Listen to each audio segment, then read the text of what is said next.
Hey Raz, how's it going? Can you hear me? It's been a while. Trying to make sure my settings are right.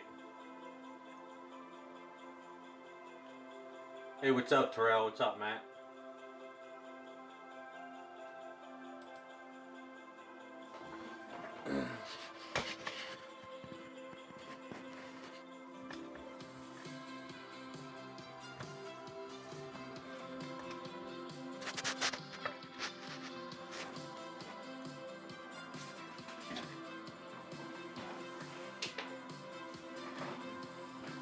Alright, that's good. Hey, what's up, Raccoon?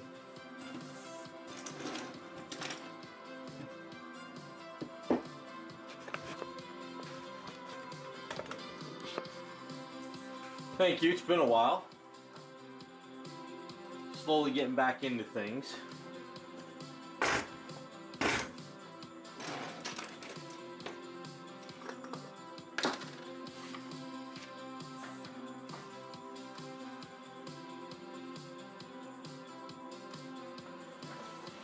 Yeah, things are much better now. Long story short, parents are in assisted living now. They're very happy. My father's doing much better. Got the house sold. The house was a nightmare. The house was just an absolute nightmare. It took a while to get that all emptied, up for sale, offers. It was a lot of stressful days, but that's all done.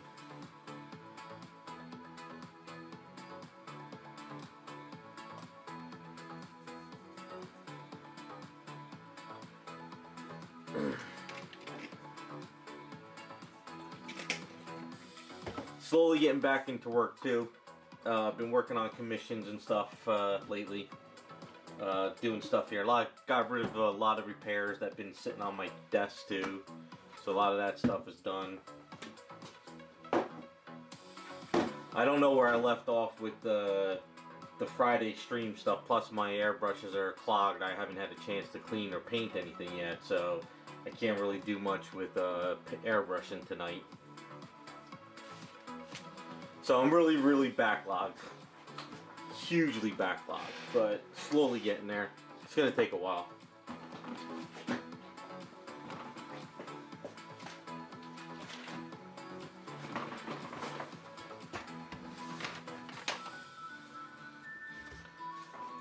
Yeah, I've been missing the streams too. I've been wanting to do them for the past 3 weeks, but every Friday I just had so much stuff going on. I still didn't have a chance to stream anything.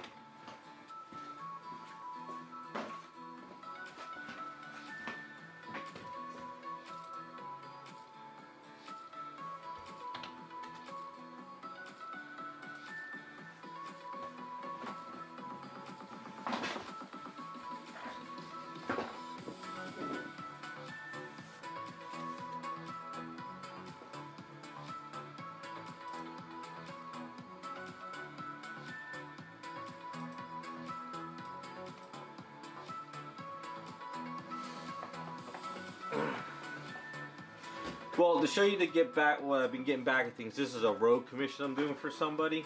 So they wanted me to build out the booty.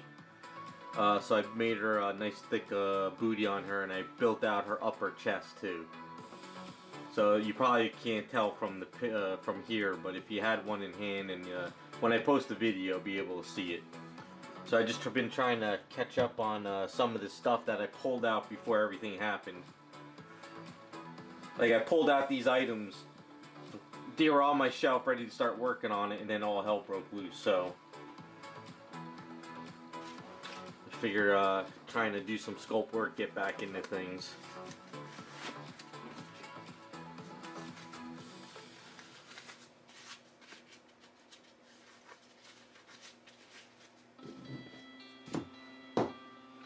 So I guess I could start telling you guys what went on, to kind of give you guys a little bit more details. So my father had back surgery last year, but it didn't take. He had 2 cysts formed, so the surgery didn't work last year. So what happened is the doctor suggested a wire, one of those like electrodes you put into your back that stimulates the pain receptors or something. So they did a test for 2 weeks and it worked great. So they installed it and all hell broke loose. He lost sensation in his legs. He wasn't going to the bathroom. So he had to have an emergency removal. And then what happened is he went to acute rehab after the hospital. But when he was in the hospital, he ended up getting COVID. They had to put him into a room. The family couldn't see him. So that was a nightmare for about 2 weeks, I think it was, or a week or so. And then he ended up in acute rehab for 17 days. And he had a little bit of rough go there, but he started getting better. Then he went to subacute. And subacute is when all hell broke loose. Came to the conclusion that they can't stay in the house anymore. I decided that, it was time for them to move into assisted living, sell the house and everything, because I live about an hour and a half away. So it was a really, really crazy time, because I was going to the hospital or subacute, going to the house to make sure my mother was okay, coming back home once in a while, going back to the subacute, going to the hospital. So I was doing like a triangle in New Jersey. Up and down the parkway, making sure my father was taken care of, because you got to be an advocate for somebody in the hospital if you can. And then, my mother's home alone and she can't really do stuff, so I was making sure she was fed and taken care of, washing clothes, all that stuff. So it was a crazy time. So then we decided to get elder attorneys. Well, I decided, because I couldn't put them into assisted living without having some kind of attorneys. So we hired attorneys to help us, and that became a whole nother thing with trying to get into one assisted living place. Oh, what's up, John Tiro? Sorry, I can't see with my glasses. So anyway, I'm summing it up. There's a lot more stuff that went on, but I'm trying to give you guys a rundown. So, whatchamacallit. So we got the elder attorneys, and I went to all these assisted living places in New Jersey. So I was at the rehab, I went to see my mother, I would drive down to assisted living places, check them out, see if I liked them, blah, blah, blah. The pricing, go back and forth, So I found one that I liked, and we told the elder attorneys. They came, they sat down with me, because they're my advocates, they're my attorneys and everything.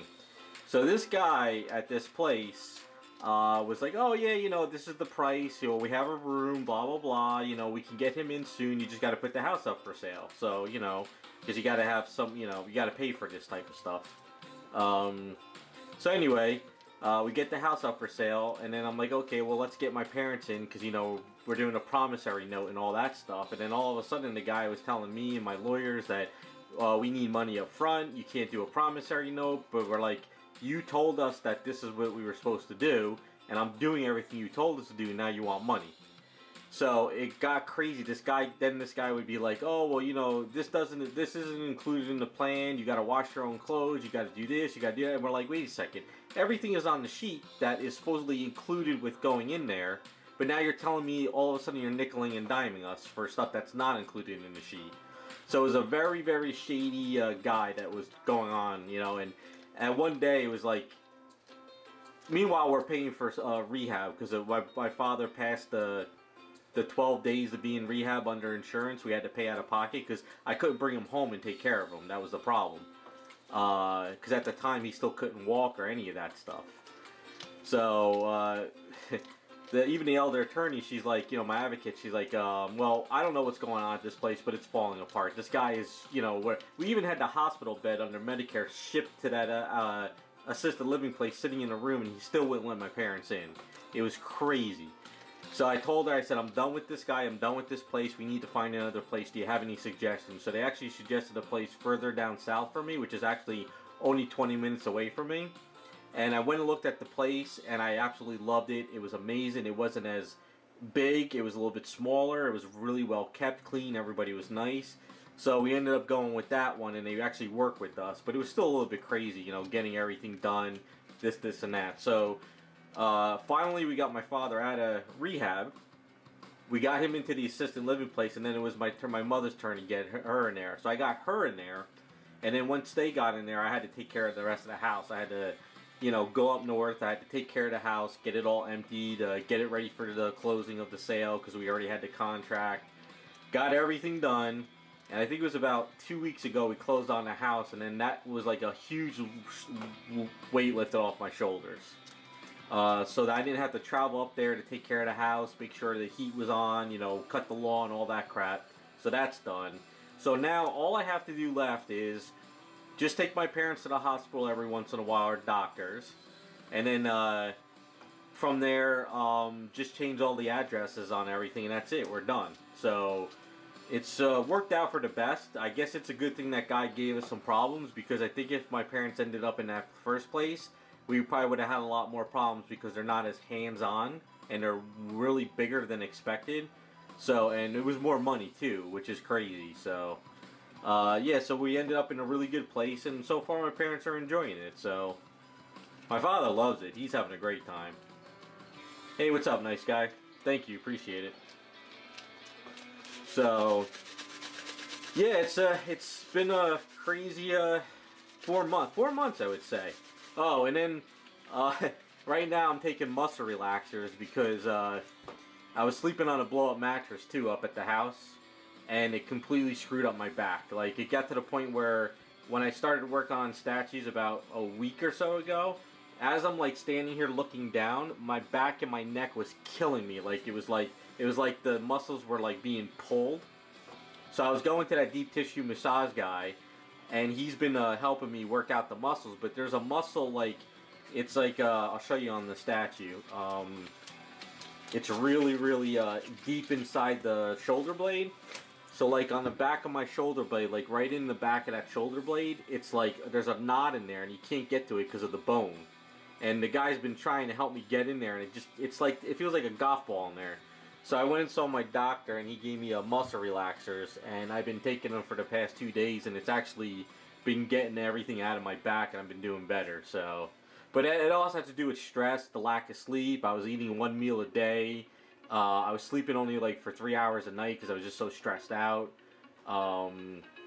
It's been absolutely crazy. Hey, what's up, Iceman? Yeah, so that's kind of the rundown. I mean, there's a lot of other stuff that went on, but it was a stressful time though. Hey, what's up, Raphael? Thanks, man. But the craziest thing though was the guy at the assisted living place. We had a bed, because if you have Medicare, you're allowed like a 1 or 2 pieces of equipment, and you can't, you get the more expensive equipment. So my father needed a hospital bed and a wheelchair. So he was able to get the wheelchair, but they had the hospital bed sent to the assisted living place, because he would only need the hospital bed for like a few months until he heals up. And we had the hospital bed sent there, and the guy would not let us move in because he demanded more money. But he promised us that we could move in on a promissory note. And for those who don't understand, in New Jersey, if you go to assisted living, you have to pay for 2 years out of pocket, and then it's called a pay down, and then you could go onto Medicaid and you get to stay in that place under Medicaid.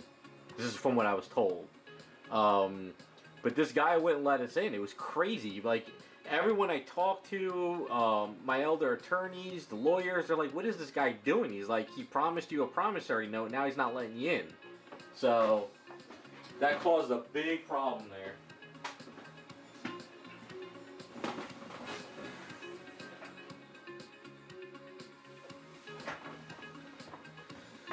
And then there was I had to call up the hospital, the Summit Medical Group, which was up around this area, and I had to complain about a doctor at the rehab center.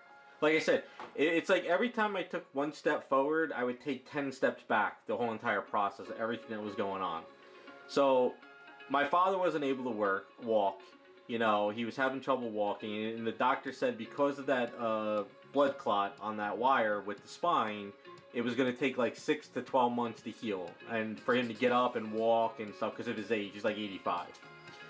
So I was in the rehab center, and I was like, I'm fighting for him. I'm fighting Medicare. I want to make sure he's getting his care he needs. I want to, all the stuff. The one doctor from the Summit Medical Group, she's like a rotating nurse. I almost flipped out on her. I went up to her. I'm like, look, you know, I'm trying to fight Medicare so we can get the extension of staying in rehab, so I don't have to pay out of pocket. Blah blah blah. And she looked at me dead in the eyes, and she, like, instead of saying like, okay, well, you know, this is what you need to do, you know, blah blah. She's like, this is your father's way of life. Deal with it. And she walked away from me. And I wasn't mean to her. I wasn't nasty with her. I was just trying to fight for my father, just saying, hey, do you have any suggestions? Can you help us fight Medicare? Blah blah blah. You know, we want to stay in the rehab a little bit longer till we could get into assisted living. And she just was like, she was the nastiest lady I've ever met in my life, and I friggin' flipped out. I called up the medical group. I bitched about her. Everybody in the rehab place hated her. It's like everyone I talked to just kind of was just a nightmare to deal with. And then I was supposed to do all the post-op checkups. You know, like after, you know, you do surgery and you're in rehab and you go home, you do post-ops. No doctor would return any of my calls, the schedule or the nurses. I actually had to get up one day, go to the medical group's office, get a nurse and say, hey, I need a post-op checkup with the surgeon. Why are you people not returning my phone calls? And I had to sit there for a half hour to get a hold of somebody to get them to help me make a post. It was crazy. It was absolutely unreal. I was so fed up with that medical group because you know what it was is this medical group used to be really good back in the day, but because the whole area up north is so congested now and they got so big, they don't help the patients anymore. You're just a number to them. So it was a mess. It really was a mess. I mean, there's so many little things that would happen every other day. It was just unreal. The good thing though is it wasn't like my father was bedridden and he didn't know what was going on. He was able to, when he went into the subacute, because then we had to pay for respite, which means you're like still in rehab, but you're paying out of pocket, which was a lot of damn money too. That was another problem. They said, oh, it's going to be this rate. Then they changed the rate on us, then changed the rate again. It was like I had to fight with them on that stuff too. He was able to walk around in the wheelchair. You know, he was able to wheel himself with his arms. So that was a good that he was able to do stuff on his own. Because if he was bedridden and I wasn't at that rehab, they would just let people sit in the beds. This rehab center was like a 5-star rehab last year when my mother ended up there. But now new owners bought it and a lot of people quit. So now it's a shithole. So, and I didn't know that when I sent my father there because I was going off of last year's, service. Yeah, so it was one thing after another after another. There was a couple times I think it was I would wake up, go take care of my father, come back to the house and just pass out. Like I couldn't even function some days.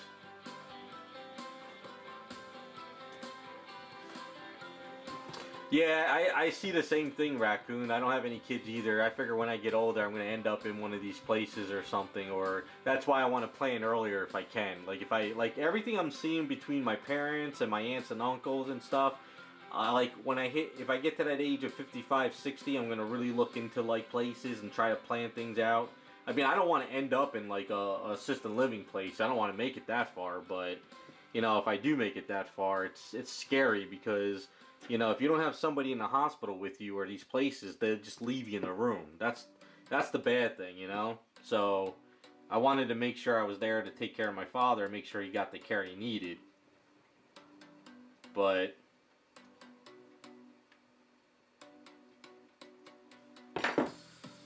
it's just a lot of stress though. Good thing though, I had a lot of my cousins help me out though, my aunts and uncles. Like whenever I was out, like either traveling down south to look at assisted living places, or I was taking care of my father, or if I had to meet the lawyers, like my cousins would come over and help my mother get her food and stuff. So that was a good thing. But so at least I had a lot of good help from them with stuff.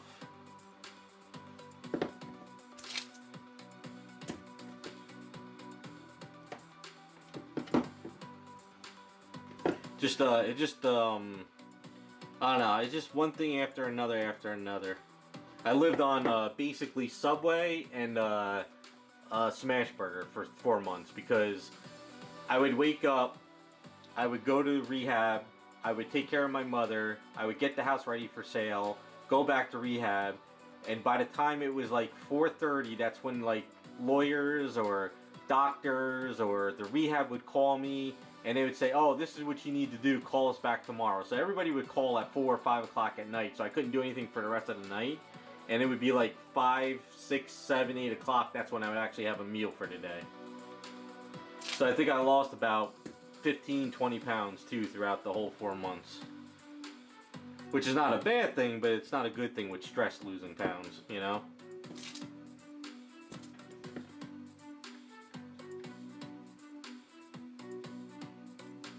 But I was pretty shocked that even the surgeon that worked on my father, because he's the one who did the back surgery last year, and he did the installation of the thing this year, and like we went and did a post-op checkup, and I'm like, dude, like we got denied on rehab for an extension.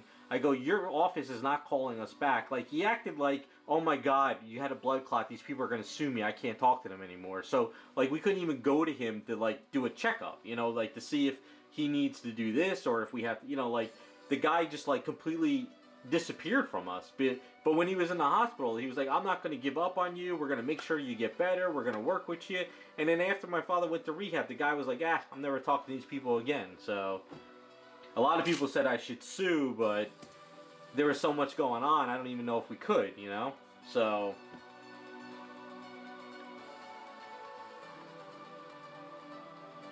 but the one thing though is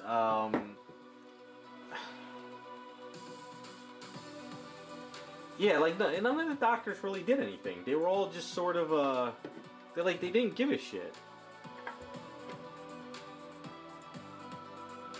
So it's kind of like the rundown of what I've been going through.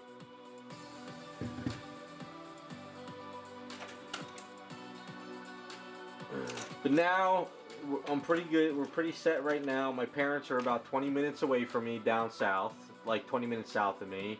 I'm able to go take them to the doctors now because I work from home, so I could say, okay, I could wake up, I could take you for a checkup and bring you back to assisted living.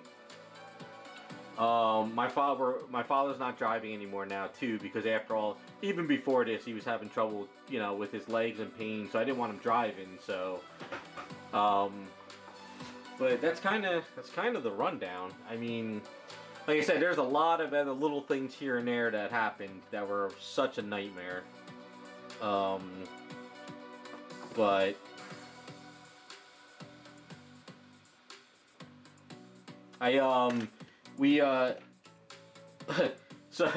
so one of the other things is we had to put the house up for sale, right?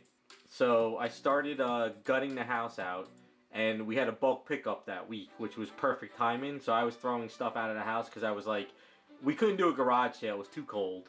I didn't have time to do a garage sale. A lot of the stuff we had anyway wouldn't have netted us a lot of money anyway, because it was just like old furniture. So we didn't have an open house. We had to schedule people coming in the house to look while I was there taking care of my mother, because I couldn't get her out of the house. There was nowhere I could take her.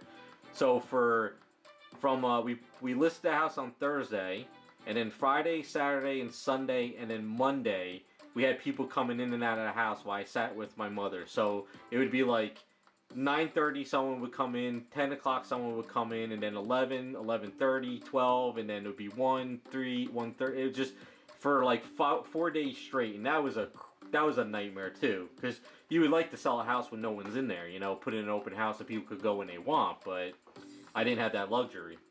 But in the end, we did get somebody to buy it. It was a little bit of a hiccup here and there, but it worked out. We got the house sold. It just took a little bit longer than expected, but that was good.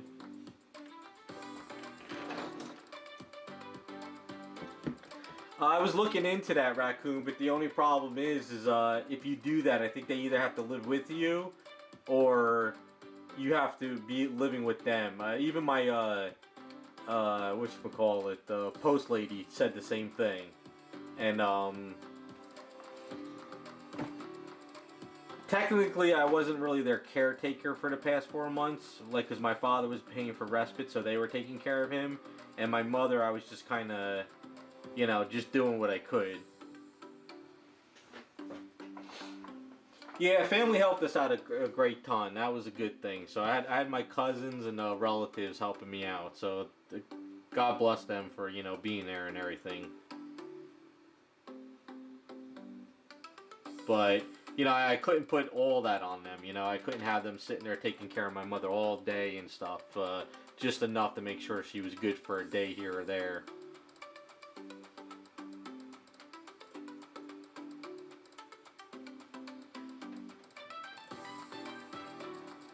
Sadly, though, I've always suggested to them, well, my mother, that we should get you into assisted living or look into it. It was like, no, no, no, I'm never gonna go there. Blah blah blah. She's very stubborn. But I guess once my father kind of ended up like this, we had no choice but to do it. But in the end, they actually like it now. It's because they don't have to worry about, we don't have to worry about the AC going, the heater going, the roof leaking, and then my father and my mother not being able to handle it, also cutting the lawn, all that stuff. So that's all. We don't have to worry about that anymore.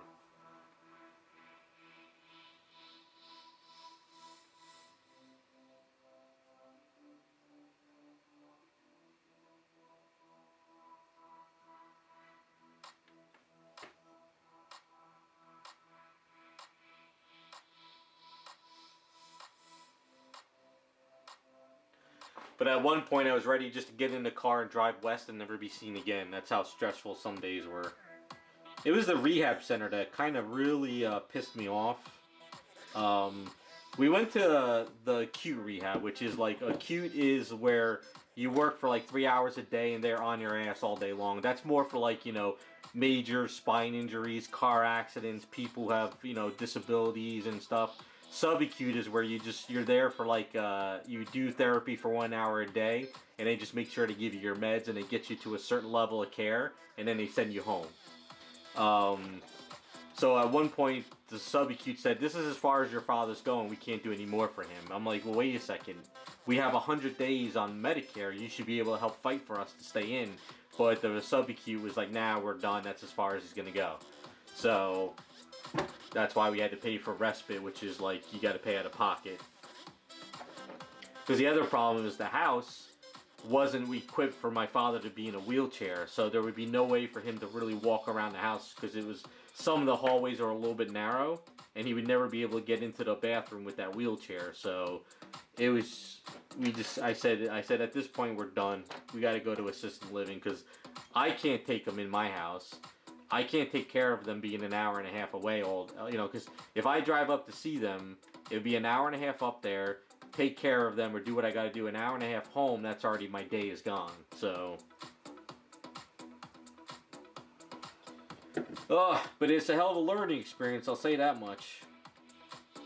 I learned a lot about the system. I learned a lot about getting older. I learned a lot about, retirement options. I talked to one guy in rehab, and he was like, one thing is he planned for retirement, he planned for this, he planned for that, but then he had, medical issues, this, and that, and no matter how much he planned for, it didn't matter all the money he saved because he couldn't retire the way he wanted to anyway. So, you talk to a lot of people, you learn a lot throughout something like this.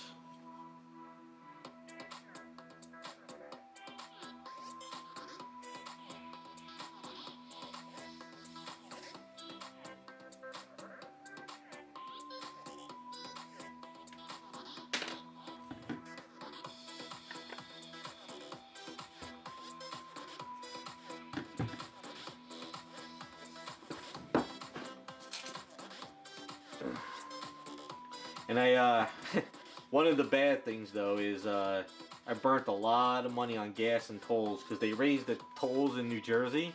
So I think over the past 4 months I must have put about $4,000 on my credit card between gas and tolls. So that's what I told my parents. I said, we're done. I can't do this anymore.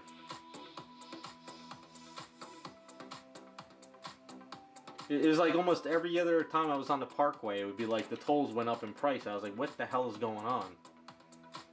But that's the New Jersey governor for you.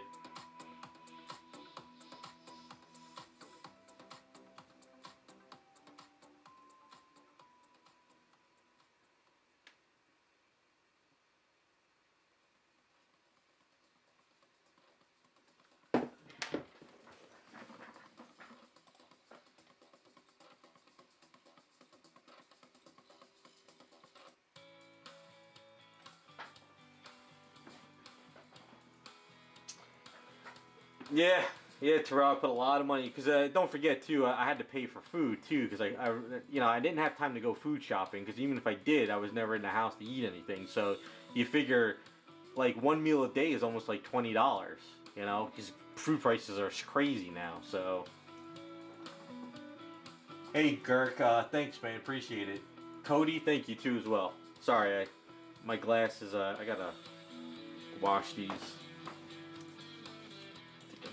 Getting too much. I gotta do my spring cleaning. Oh man, there's so much to do yet. It's unreal.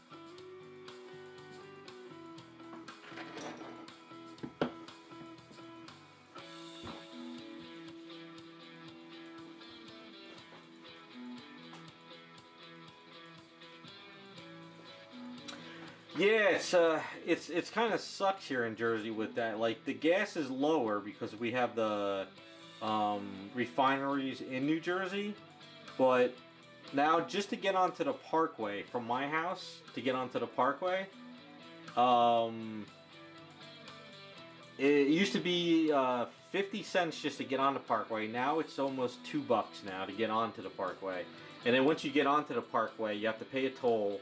And then you're about 5 miles down the road, it's another toll, right? And then going all the way up to where my parents lived, I would have to hit 2 more tolls. And then when you come back, you got to hit all those same tolls again.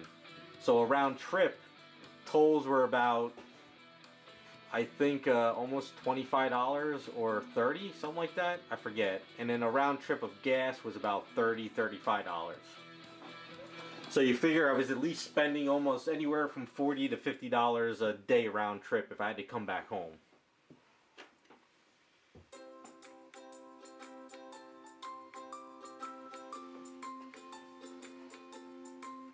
No, tolls are crazy now. I think the main tolls on Parkway, like the main toll you drive through, it's either you do the express or the regular toll. I think they're $2.10 a toll now, $2.10 or $2.50, something like that.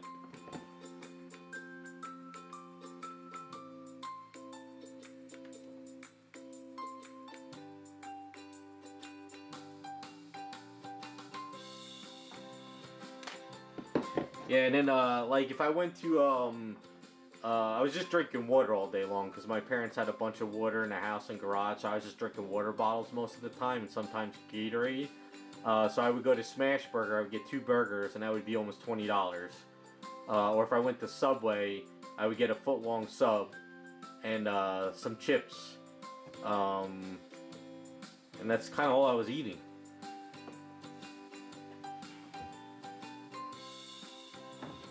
Yeah, Iceman, you know what it is like I wanted to plan for it, but my mother didn't want to.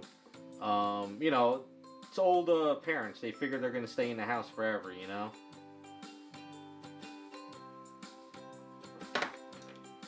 It's not like I threw them into a crap hole. You know, I wasn't gonna just like, oh, you got to go to some shithole and that's where you're staying. You know, I wanted to find a nice place for them. I just you know. It's just that we didn't plan for it, so when you don't plan for something, it just hits you in your face.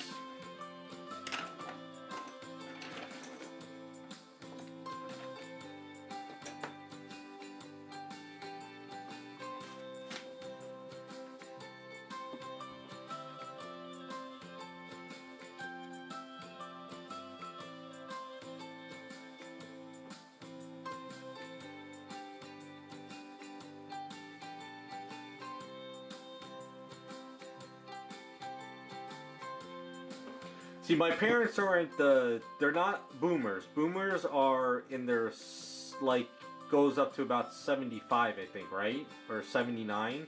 My parents are 85, so they're part of what's called the greatest generation. And then the generation before them is the golden, I think. So I think it's golden, the greatest, boomers, right? I think that's how it works. But I've noticed their generation's very stubborn, so.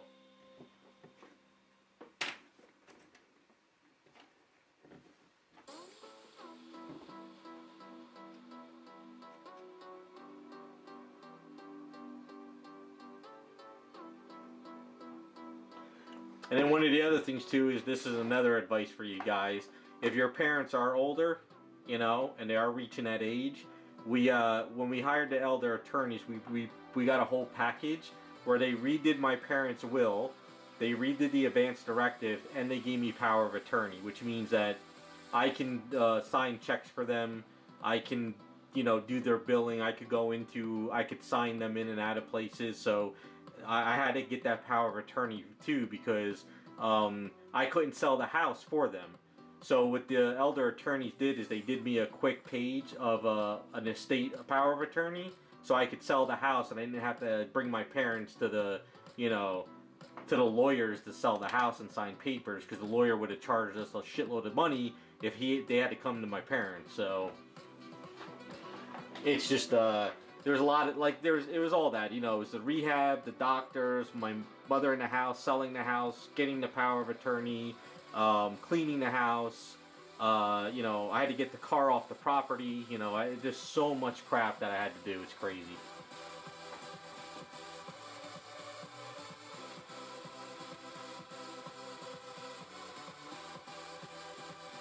Yeah, Iceman, there's a lot of those places out there, so you got to be careful. But those are a lot of like senior homes or whatchamacallit, nursing homes that, you know, you don't like, you just get thrown into, where you have no money and you have nowhere else to go and you need help.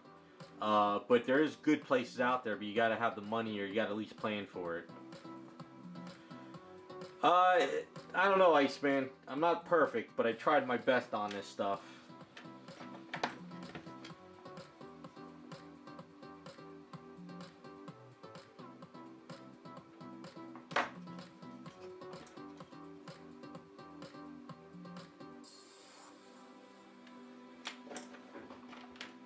Yeah, but it was a hell of a learning experience. I didn't want to go through, but I had to. But it was also very, very frustrating.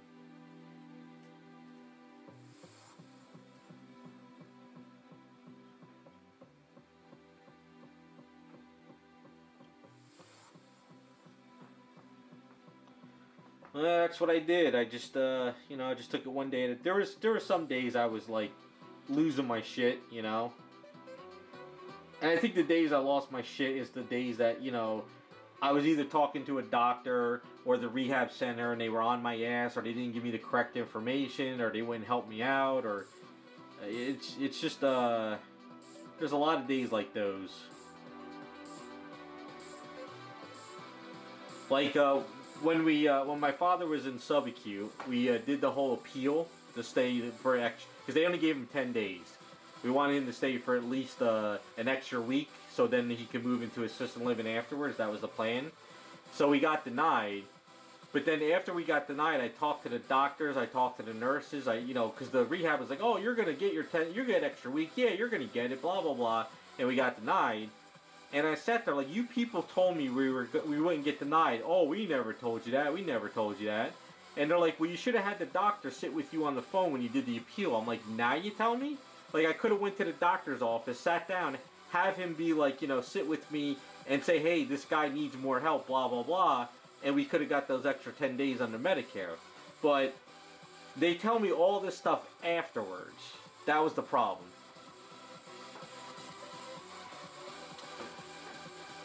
Iceman, the medical system is not broken because of Obamacare biting. What's broken is my parents have Medicare, right? Because there's Medicare and then there's Medicaid. Medicare is when you're old, but you have money to pay for your insurance. Medicaid is when you're older, but you have no money to your name and you get onto Medicaid. The problem is the doctors can't fight for you anymore. This is what I've learned. They can't fight the insurance companies anymore. It's the insurance companies that are dictating the care level you get, and if you're going to keep getting that care. They want you out of the hospital now because when my father had his emergency surgery, he was there because he would have been out in like a week, but because he got COVID, they had to keep him a little bit longer. But these days now, when you get surgeries or in the hospital, they want you out in like 3 days because they're like, oh, you're going to heal better at home. You're going to heal better at home. But what it is the insurance company doesn't want to pay for you anymore. So this is kind of what I've been learning throughout everything going on. It's the hospitals, the care, the doctors are good. It's the insurance companies that are shit. They don't want to pay out anymore. And then the doctors don't want to fight for you anymore because they're like, I can't win against the insurance company, so I don't even want to lift a finger anymore. So that's kind of what the system is going on. But as far as the Obamacare, Biden and stuff, the insurance has gone up so much, a lot of people can't afford it. That's the other problem. But if you can afford it, the insurance company doesn't want to do anything for you.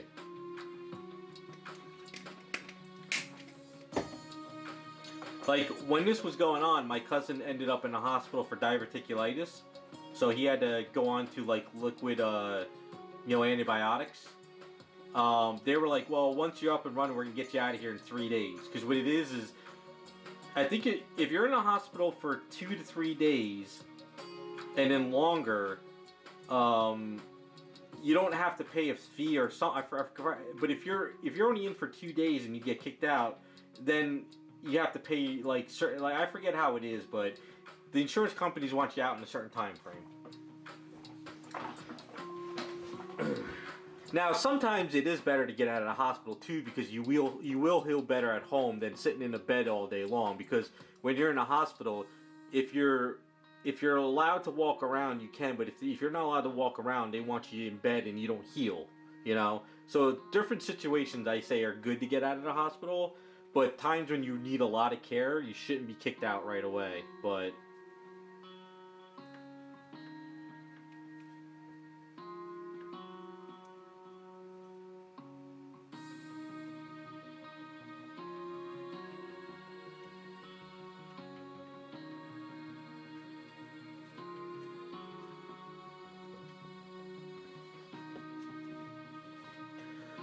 yeah,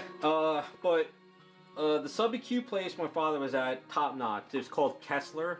It's in West Orange.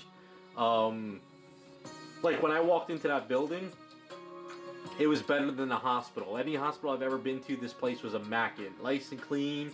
A lot of people were there doing physical therapy. There was a lot of people that were in like car accidents, broken necks, broken spines. They're getting the people up, walking around. It was amazing. I mean, the absolute care level of this place was phenomenal. Like, I couldn't believe how amazing that place was. But you're only allowed so many days there under your insurance.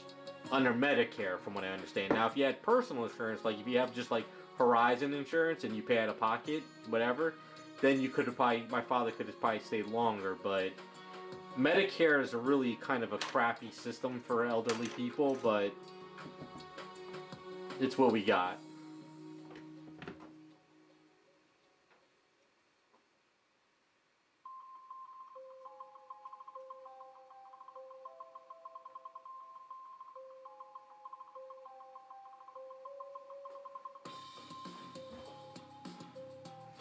So that's kind of the rundown. I mean, like I said, there's a lot of other stuff that went on.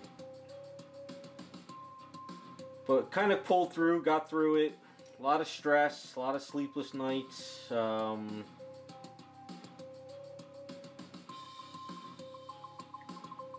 to think of what else. There's a lot of little things here and there. But I tell you one thing, though. If we didn't get those elder attorneys, I would have been screwed. They were really, really well worth every dime, though. They were there helping me every step of the way. They made sure that I didn't do anything wrong. Because you know what it is you don't want to go into a place and sign a piece of paper and all of a sudden you're screwed. So, and that's just one of the scary things, you know. You don't want to sign a paper or do something and all of a sudden you didn't have it in writing. Because they could tell you, like, oh, if you pay down 2 years and stuff, you get to stay here. But if you don't have that in writing, and you put them in there, they'll be like, well, you never put it in writing, you know what I'm saying? So you got to have elder attorneys or somebody with you, because elder attorneys specifically help the elderly. If you just got a regular attorney, then they wouldn't know what to do, you know? Hey Henry, you could use my website and contact me. I'm a little bit backlogged. You can also contact me on Instagram. But if you go to my YouTube channel, where I'm at now, it'll explain why I've been MIA for a while. I've made 2 videos.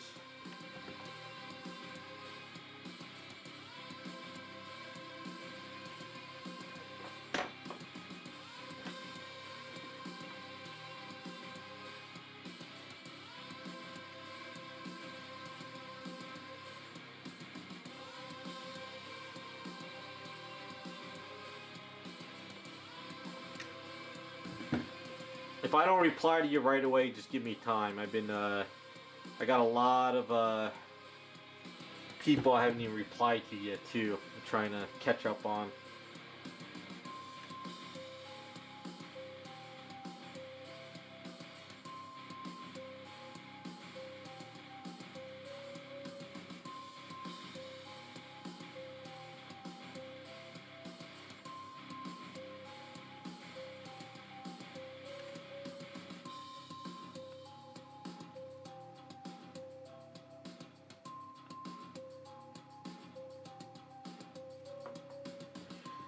But other than that, that's kind of what's going on. So right now, I'm just kind of working on these little commissions, repairs. Have I missed anything in the hobby or anything?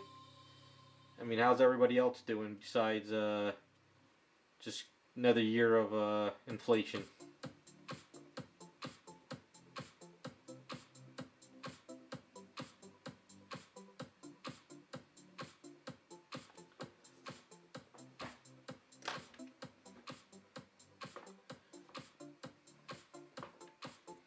Yeah, this Rogue was always good. Tony Cipriano sculpted it. It's really great. The head is a little bit but statue itself is one of my favorites still.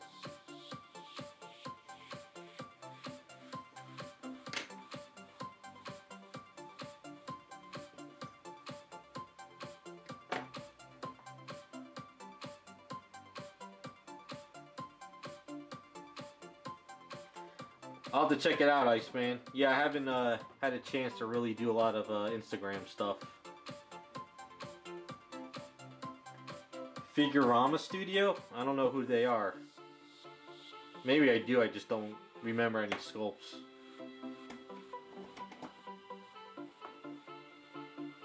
The only thing I've had a chance to see recently was XM Blitzway is making those 1/4 scale Alex Ross DC statues, and I love that Superman one. So that's the only thing I really paid attention to recently.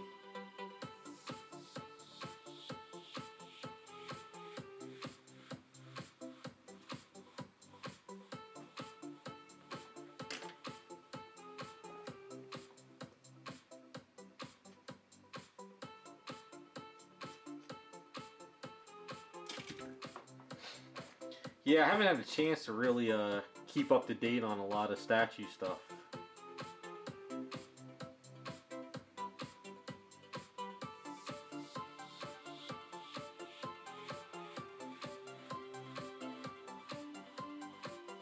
And like I said, I forgot where I ended up with Lola Bunny and 7 of 9. I gotta get back onto those.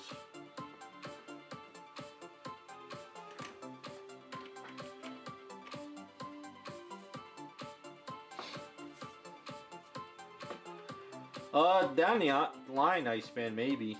Right now, I am so overwhelmed with stuff to catch up on, it's not even funny. And I felt bad, I kept on keeping everybody in the loop as much as I could of where I was.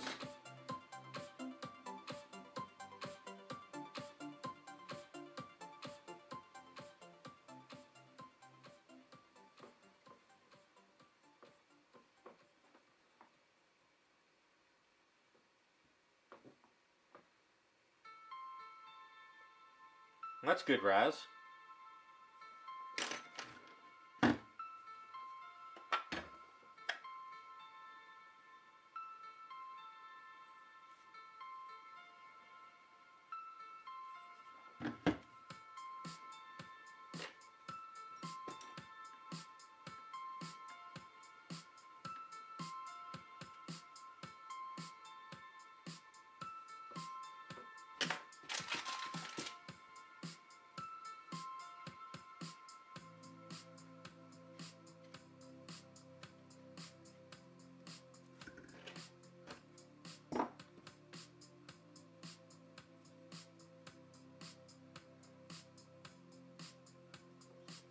Tell you what, you know, it does feel good to be sculpting again.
Gotta make sure I leave enough room for the jacket.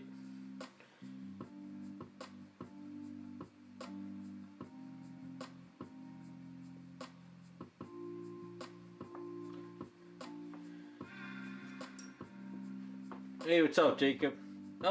Hanging in there. Kind of just gave my little life story in the beginning of the video. You could watch it later. Kind of getting back on track on things. Slowly. Hopefully everything's good with you.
Yeah, As I said before, they're doing better.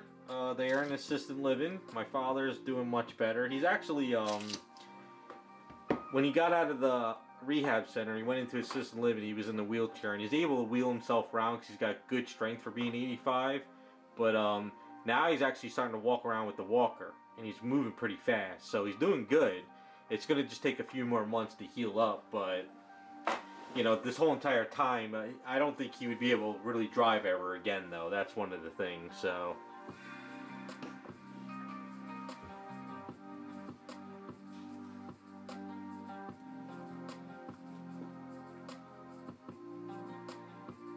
That's good, Iceman.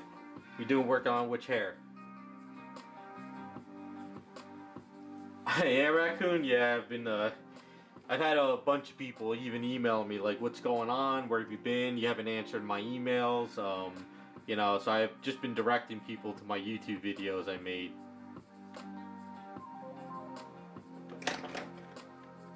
Trust me, there was a couple days I was like, you know what? I should do a live stream when I had a free time, but I still had a lot of problems with my neck and back. Like, even now, I'm doing a little bit better, but like hunched over, like looking down, it was so bad coming down to my back to in here.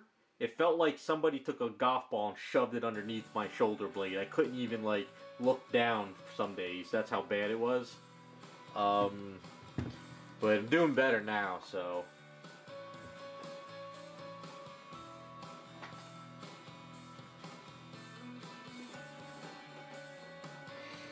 Yeah, but he's actually happy he doesn't have to drive anymore now. He's really enjoying the assisted living place.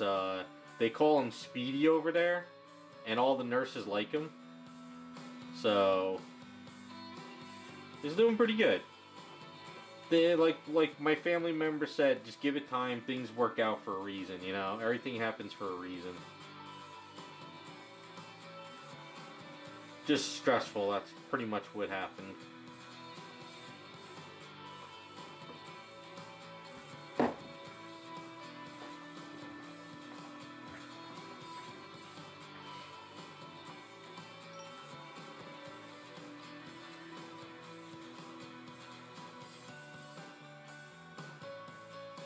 And we had a family gathering at my cousin's, which is 20 minutes north of me. And the whole family got together for my uncle's surprise 80th birthday. And my father was driving me nuts because he would go outside. Cause it was sort of nice out that day. And he would go outside with the walkers to walk down the stairs. And I'm like, wait, let me help you. He's like, he's just waving his hands like, you know, I'll do it. And I'm like, he's ready like to fall down the stairs, but he doesn't give a shit. So I was just like, I don't know what else to do for this guy, you know?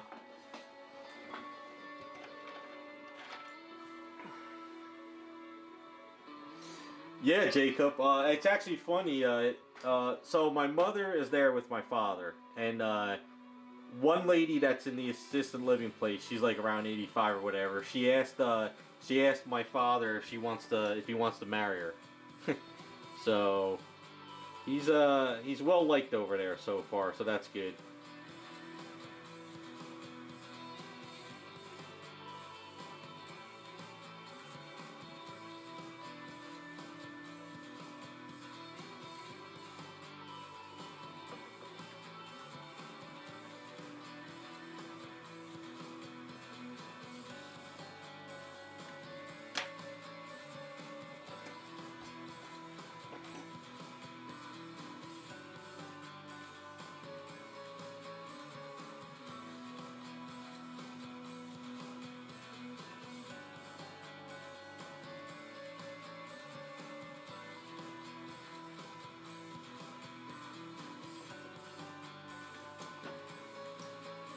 My mother, on the other hand, is going to take her a little bit longer to get used to the place.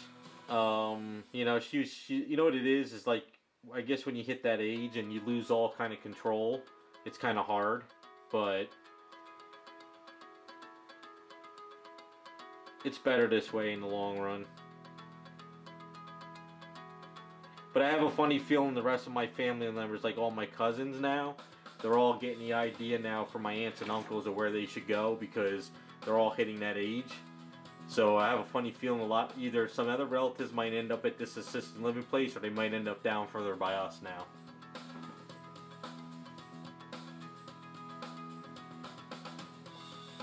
Oh, Jacob, I was completely dark. There's I haven't touched the statues since January 2nd. My father went into surgery. He ended up back in emergency room on January 4th, and I haven't touched a statue since, what are we, in May now? I would say about maybe a couple days at the end of April. I started working on stuff here and there, mostly repairs. Like, I had a pile of repairs that I finished, but also had to finish for a guy, and I had a couple other repairs. So I slowly been working on repairs. I've been working on this rogue statue. Oh, excuse me. Working on 2 other items that have been collecting dust, because I pulled out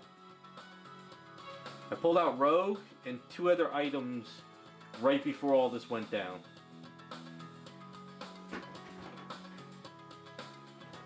Well, I was going nuts, Jacob, because I was living off my IRA. Because I have an IRA from my old job. And, you know, out of work for 4 months started hitting me pretty hard there, so... But there was times I wanted to really work on a statue, but I was up north, so I couldn't even, you know...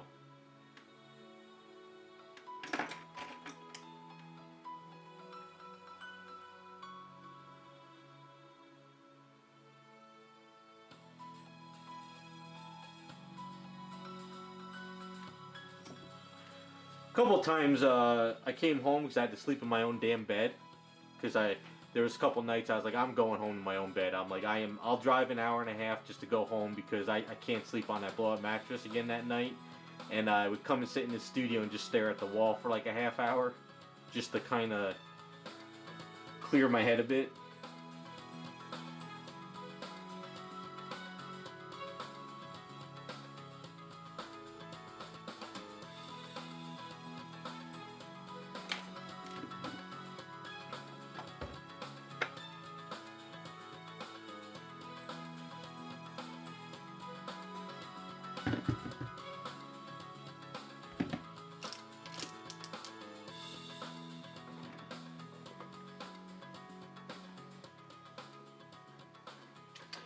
Yeah, I think now things should go easier because even if there's an emergency, my parents are not an hour and a half away. They're only 20 minutes down the road, so it's going to be easier for me if something goes wrong, which I pray nothing goes wrong, but you know, I don't have to rush, get in the car, you know, and travel, so I should be able to work a lot more without, you know, worrying about all this stuff.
I'm actually shocked my doctor prescribed me muscle relaxers because of my back. I thought for sure he was going to be like, oh, you got to see a specialist, you got to do this. I told him what was going on, and he's like, yep, we'll give you some muscle relaxers. I'm like, holy shit. And they've been helping, which is really good, so... It's not anything that, like, makes me loopy. Just kind of makes the tension kind of, like, a little bit less, so it's actually been working.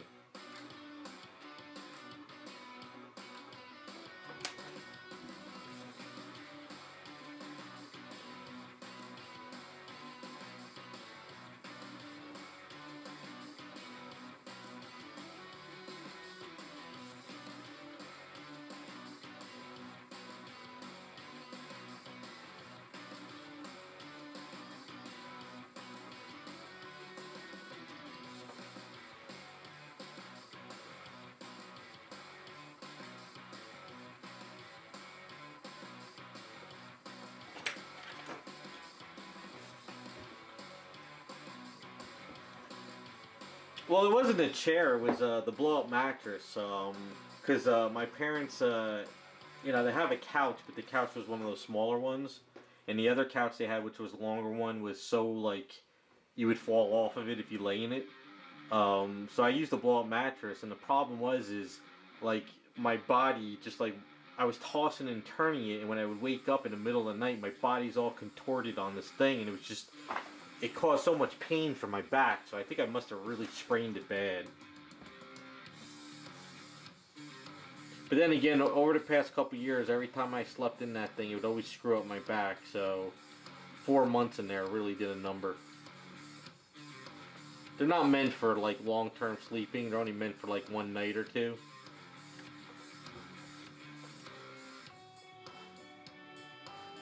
It also could have been also on the road all day long too, going back and forth and stress, and plus getting older. You know, 19, you could sleep on a rock, wake up the next day, and you're fine. But my age now, forget it.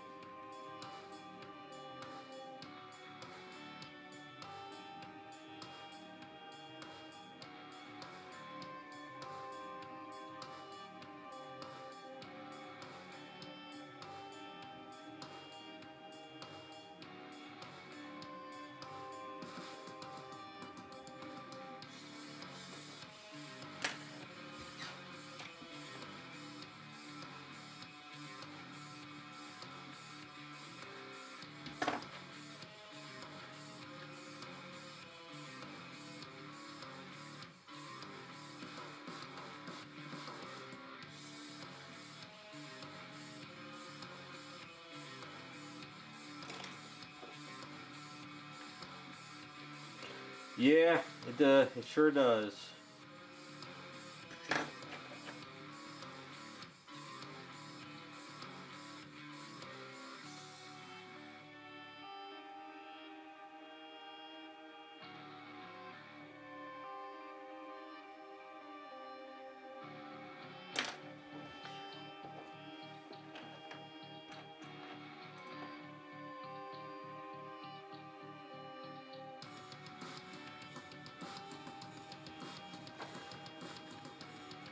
Oh, I hear you, Jacob. I used to be able to, back in the day, go out and party, sleep on the back seat of a car, or hell, even on the ground, wake up, do whatever, but now, forget it. I gotta be in my own bed now.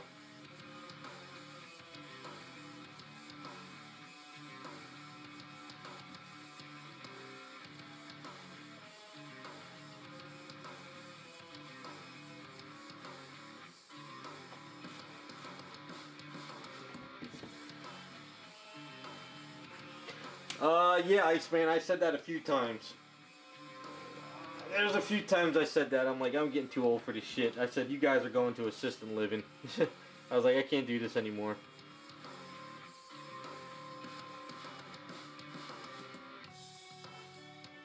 It's kind of funny. Some of the people I talked to were like, oh, my parents are so easy. When they knew it was time to go, they were like, just put me in assisted living, blah, blah, blah. I was like, nope, not my mother. Not my, she's stubborn and old stubborn Italian lady, so I'm not going there. You're not putting me there, blah, blah, blah.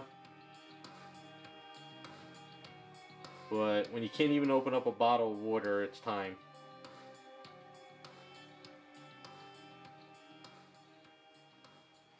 It's also a different era, you know, like back when my grandmother was around, it was, you know, it was different, you know, incomes, you know, one income can handle a household and all this stuff, but now, forget it, you can't do that anymore.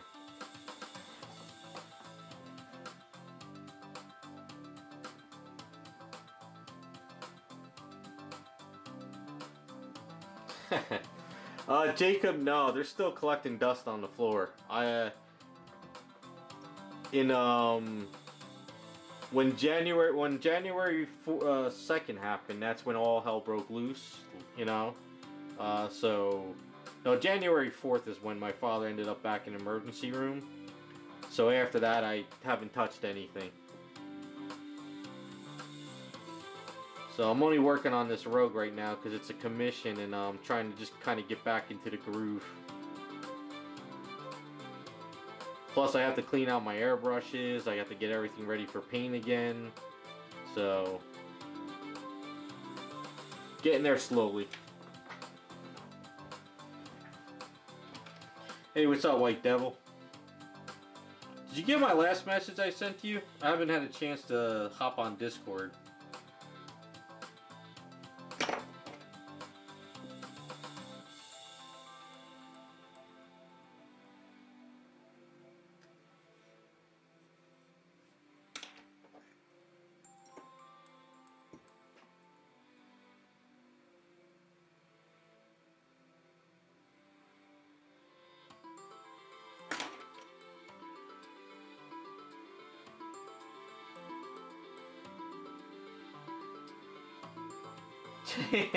Yeah, they F you. They F you with the cell phone.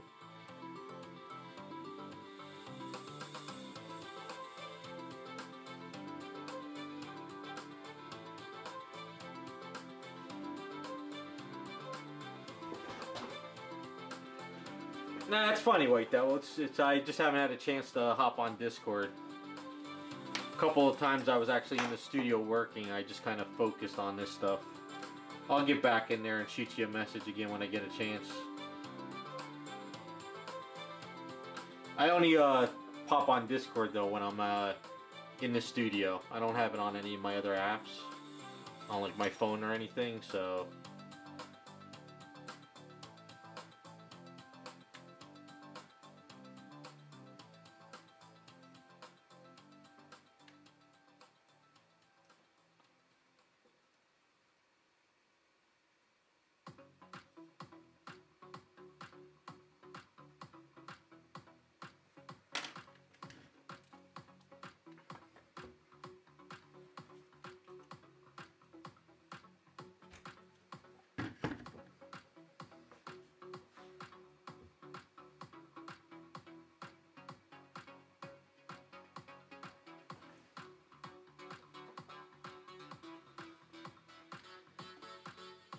Yeah, that's kind of one of the reasons why I suggested assisted living to my parents is because my mother ended up in the hospital the last year, the year before, and that delayed me as well. So it's like can't keep doing it every year. All right, Matt, thanks for stopping by. Appreciate it, dude.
I gotta watch those Lethal Weapons again as well.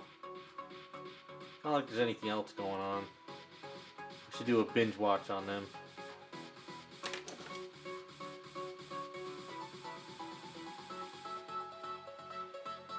All right, White Devil. I'll hit you up on Discord when I get a chance.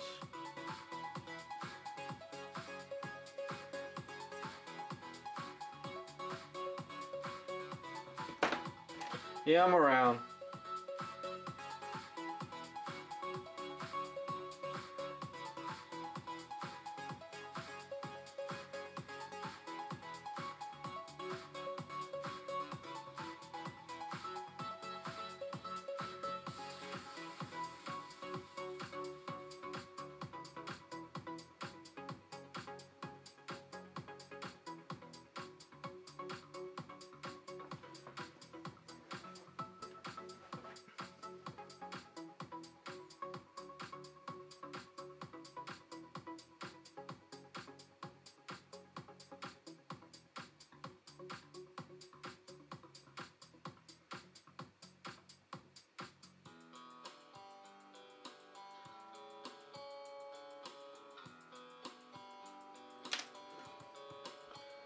Yeah, they won't make any fun movies anymore, period, so I think Hollywood's over.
Can't you just go get another TV? They're not that expensive anymore.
Hey, what's up, Modelville? How's it going? It's better. Hopefully things are good on your end.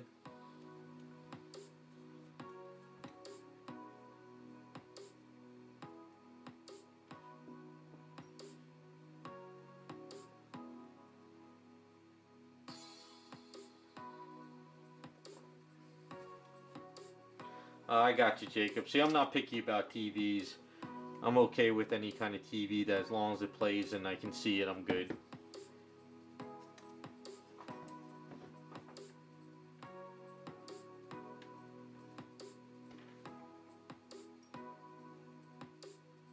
I hate those super high definition TVs where you can see sweat off people's faces. I friggin' can't stand those TVs.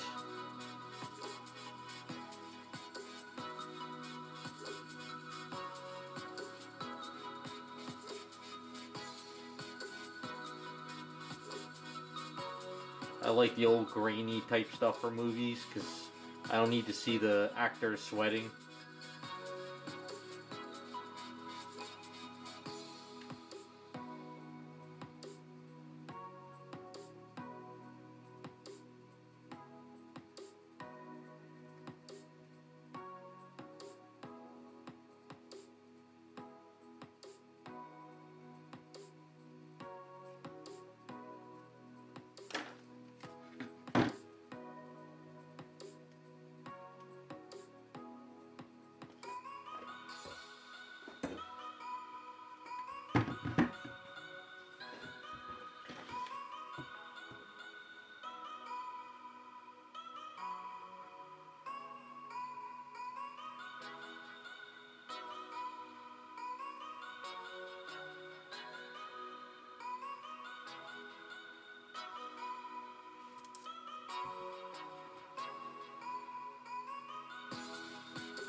I don't even know if I have a 4K TV. I forgot which one I got.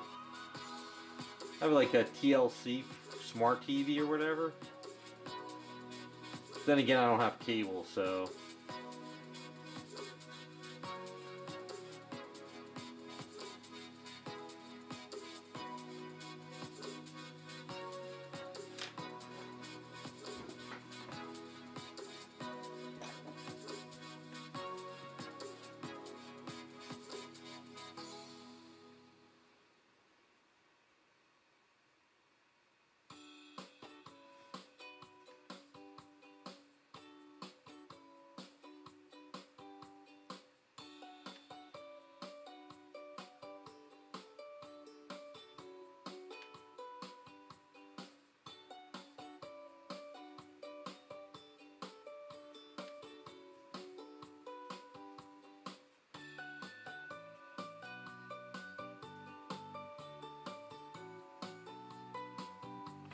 I say we bring back to VHS tapes.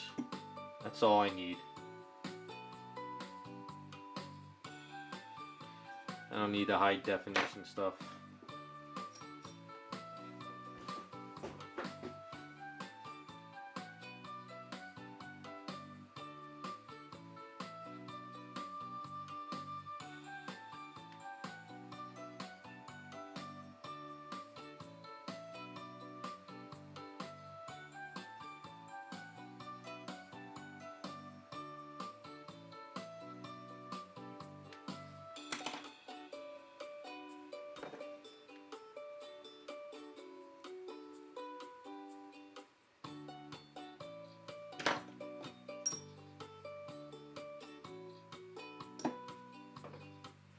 Nah, I'm just not a fan of it. I remember going to my cousin's house the first time he got a high-def TV and you could see like the sports players sweat.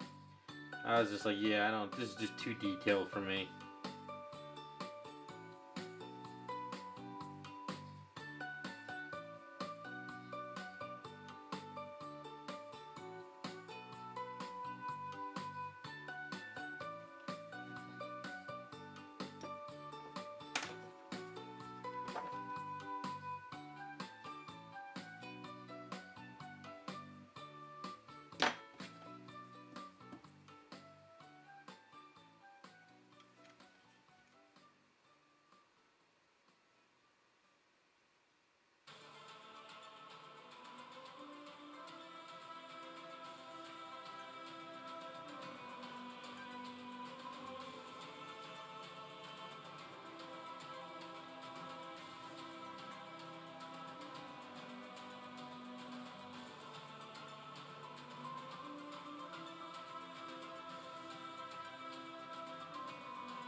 My friend gave me a Ghostbusters,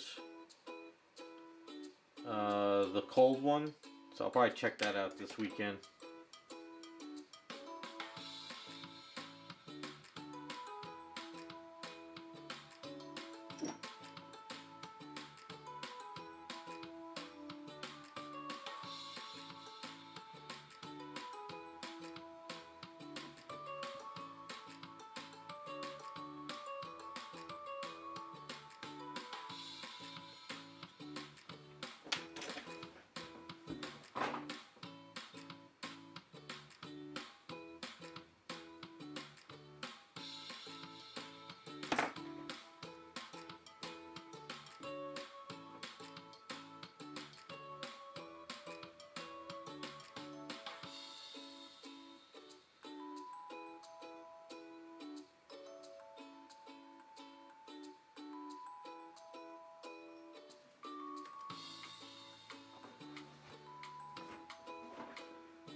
What, the new Ghostbusters? Yeah, it's more of a Stranger Things, I guess, type of movie, but it's better than anything else probably that's out there now.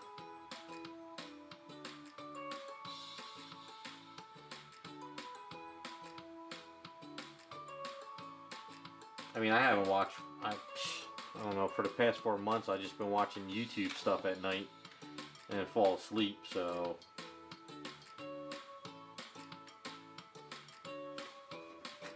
I haven't even seen the X-Men cartoon yet.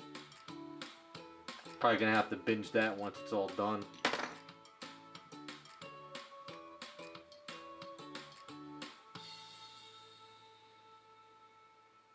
I did watch the Infinite Crisis movies.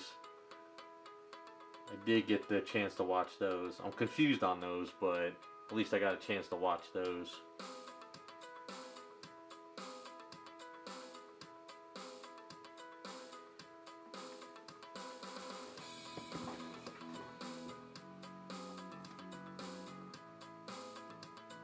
Yeah, I heard the Godzilla was pretty good, so I'll wait for when that comes on to watch it.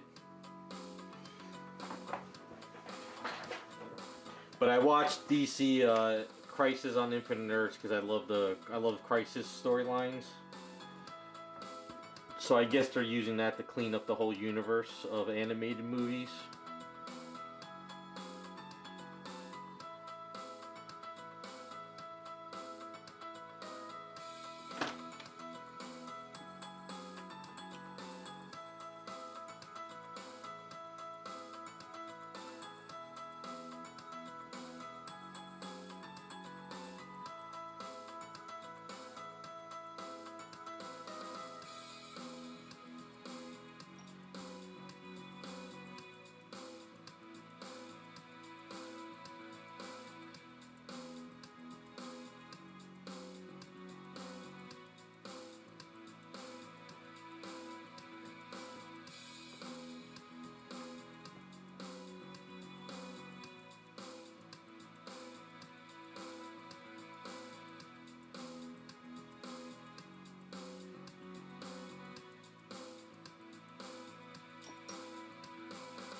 The Crisis movies, I mean, if you read the Crisis in the comic books, you'll be confused with the movie.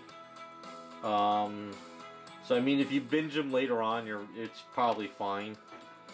Like I said, I don't know what they're trying to do with them, but I guess they're trying to reboot the animated stuff. So I guess it got too confusing. So my theory is they're going to use the Crisis to kind of reboot the DC animated stuff and make it a little bit more understanding what, like, movies, what, you know. Hey, what's up, Ed? How's it going?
Reason why I'm doing this hair too, if you guys don't know, I actually shortened her neck down and positioned it a little bit different because she used to have that long neck. So probably gonna have to add a little bit more hair over here down the line.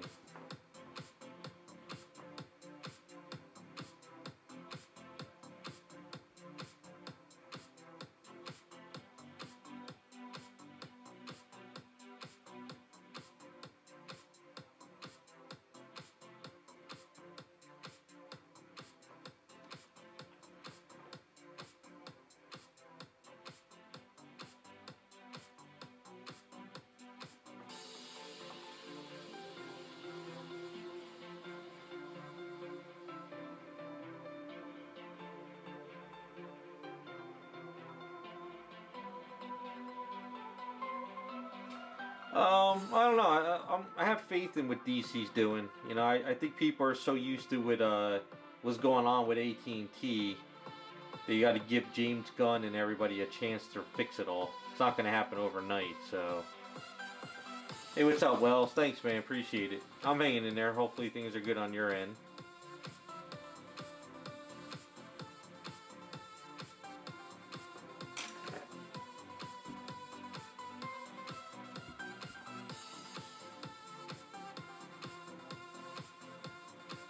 Like everyone's flipping out over that Superman outfit. I'm okay with it. I think it looks fine.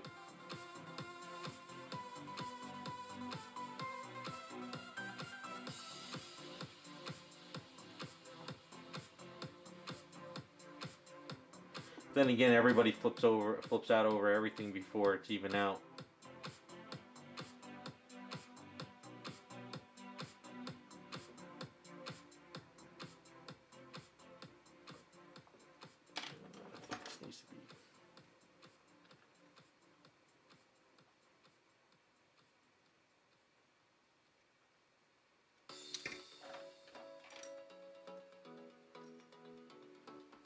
That's good, Wells.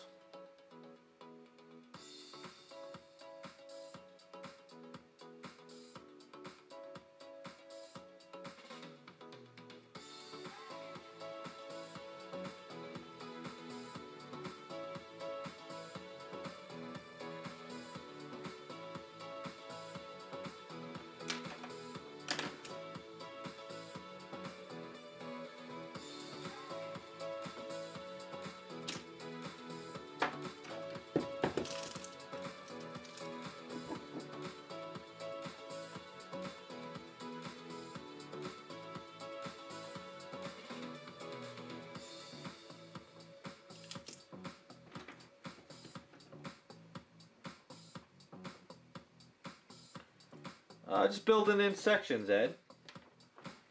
Do a little bit at a time.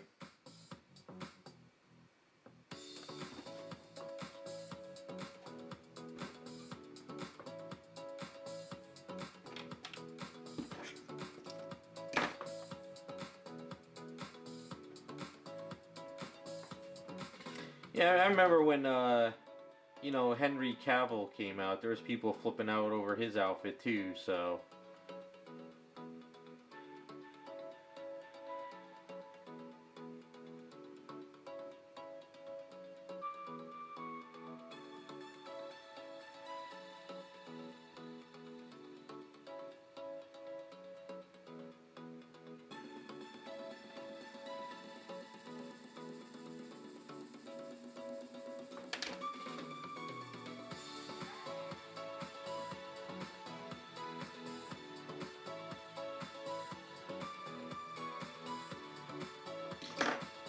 How long have you been working on it, Iceman?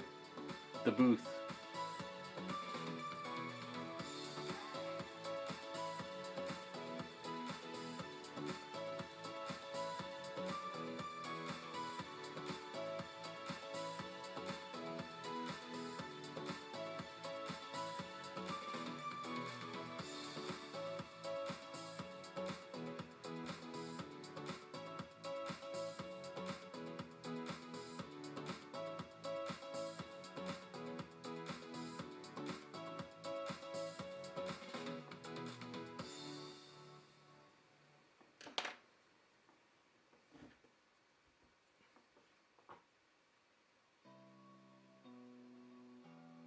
I mean, the booth. You said you've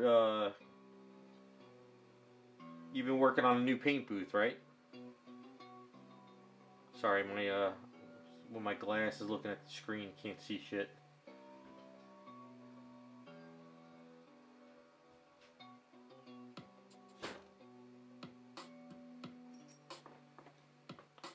That's true. Everyone's hated on, so.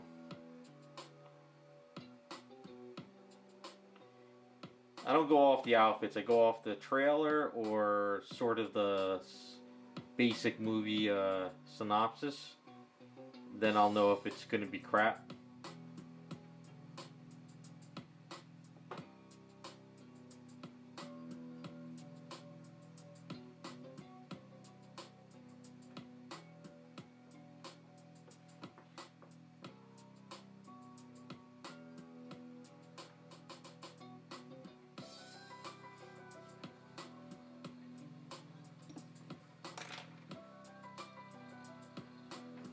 Oh, okay. I thought you built one. You bought one. I got you.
Oh no, this isn't. This is just one of the commissions I started before all hell broke loose. Well, I pulled out.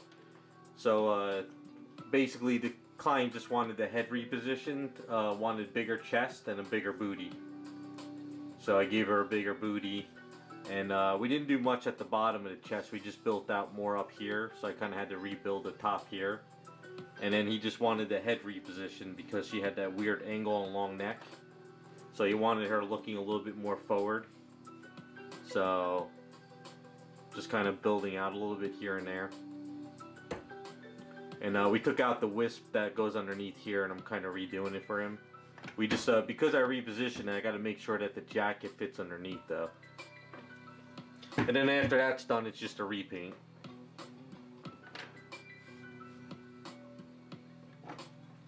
Yeah, I heard a lot about that, what they did to her in the X-Men cartoon, but that's typical Disney now.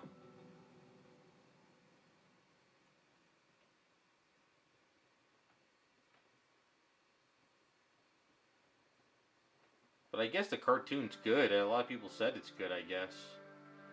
Oh, well, I'll binge it one day.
the sculpting on this stuff's been helping me get through catching up on work and sort of get back into the mindset of statues.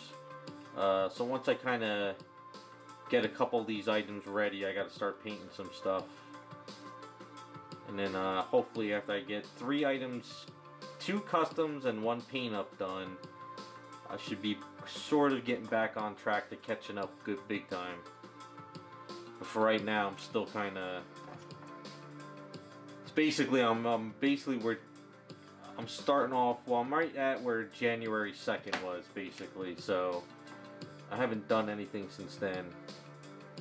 So much to catch up on.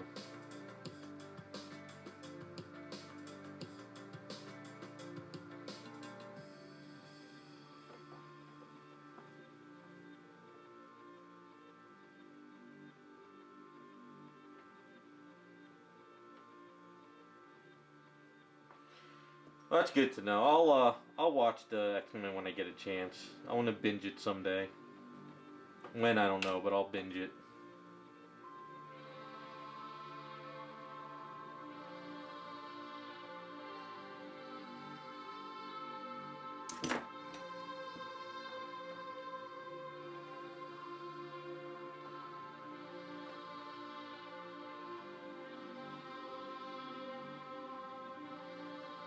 What it is we're getting that warm weather starting to hit now. When I get this warm weather, I want to get outside in the garage, and I usually work my ass off. And then by the end of the night, I'm so done, I just kind of watch some YouTube and then go to bed.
Yeah, that's kind of what I'm wondering about with this Deadpool Wolverine movie.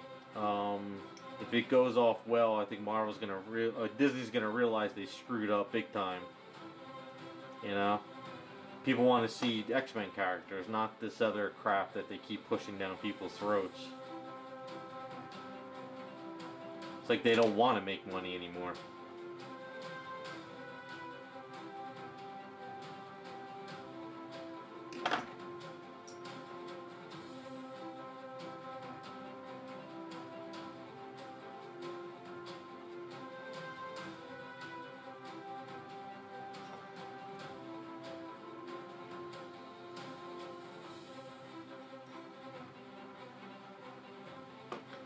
Fallout show? I don't even think I have any love to watch it.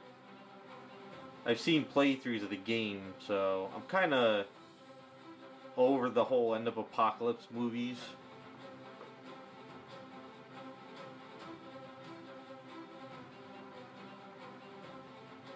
Then again, they're never really my thing. More into time travel stuff.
this out before it goes bad.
One of my many filler items.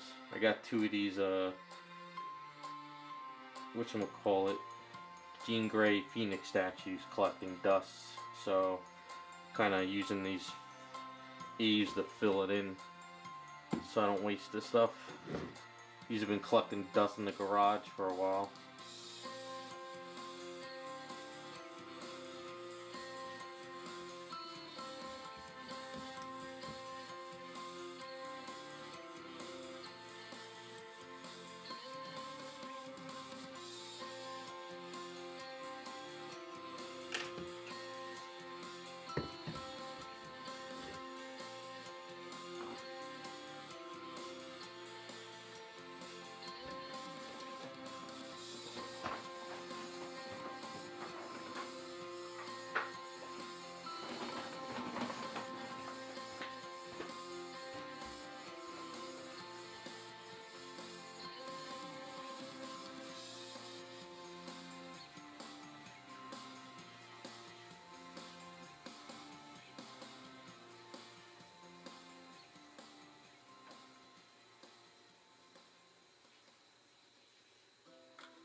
Yeah, gonna make a poll with the Jessica Rabbits once I get to them. I was hoping that we'd be working on those Jessicas by now if none of this shit happened, so. But yeah, once we finish the Lola, the Harley, and the 7 of 9, I'll get Raz to print out those Jessicas for me.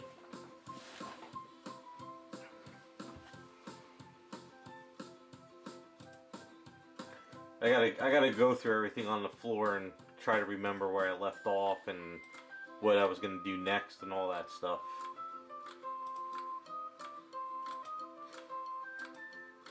The guy who wanted the 7 of 9, I haven't talked to him in a while, so I gotta let him know what's up. In case he backs out, I'll let you know, Jacob.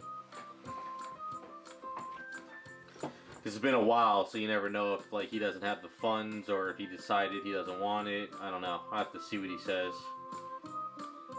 I've just been MIA, so stuff like that at people I haven't really talked too much.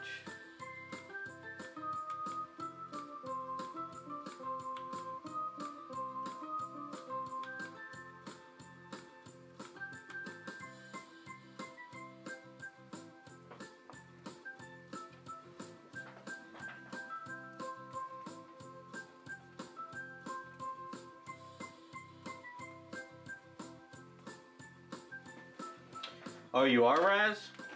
Yeah, it's going to be a while before I'm starting them anyway because, you know, like I said, I've been so preoccupied with my parents and everything that I am delayed months.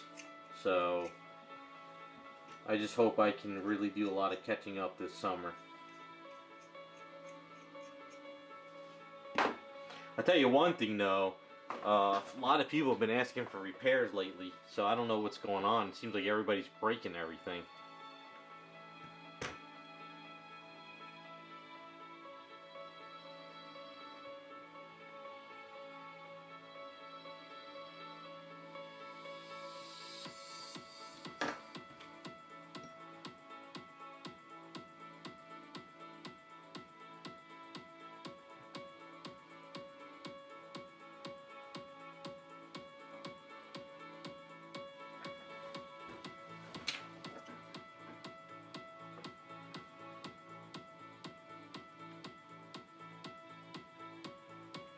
Yep, sign of the end times. Statues are breaking, it's the end of the world.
What, did everyone get a printer while I was gone?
Yeah, Jacob, which one is it? What do you got? I'm down for stuff. It's just I gotta do some catching up. But yeah, we could definitely do it down the line. I still gotta do your other project too. You're on the list. It's just everything got pushed back.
Looks pretty good.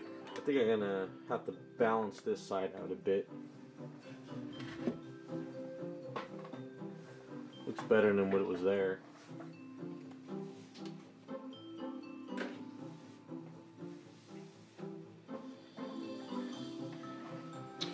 Oh, I know which one you're talking about, Jacob. Yeah, my friend has that one, but he got one painted from the factory, I think.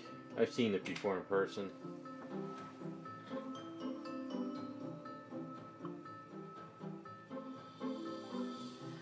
Well, you can hit me up on Instagram, or you could contact me through my site, and then you get my email that way.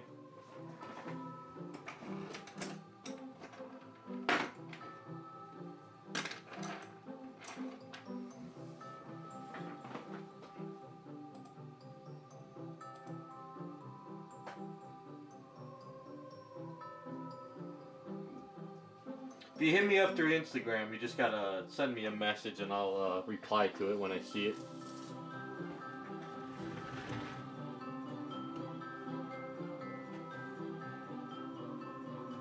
Yeah, I think if I could just build up some underneath here, might work.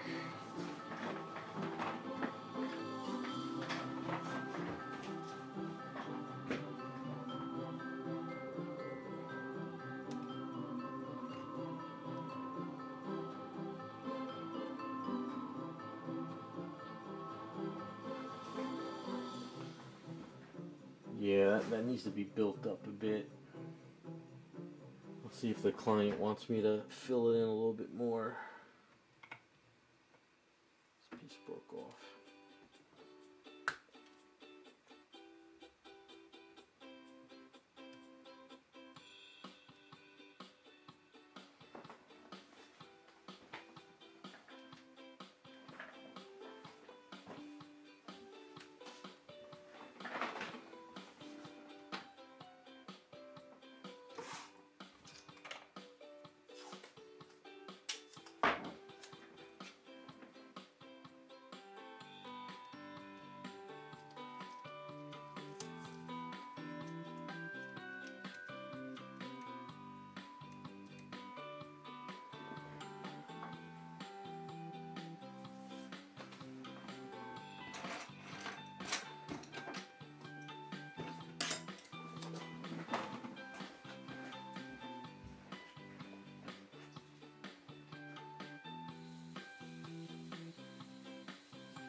I thought they only did a painted run on that. I'm surprised you got an unpainted one. I mean, that's alright. It's just, I wasn't sure if that one was only a painted version.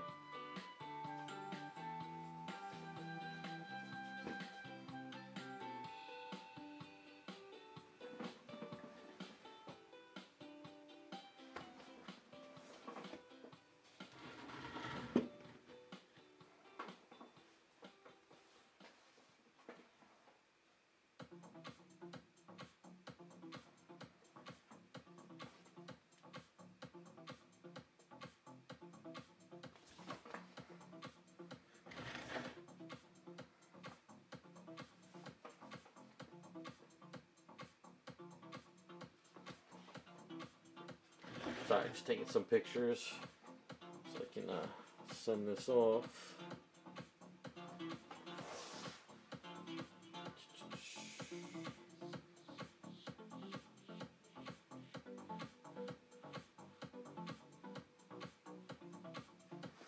Put my glasses on so I know what I'm saying on the damn iPad.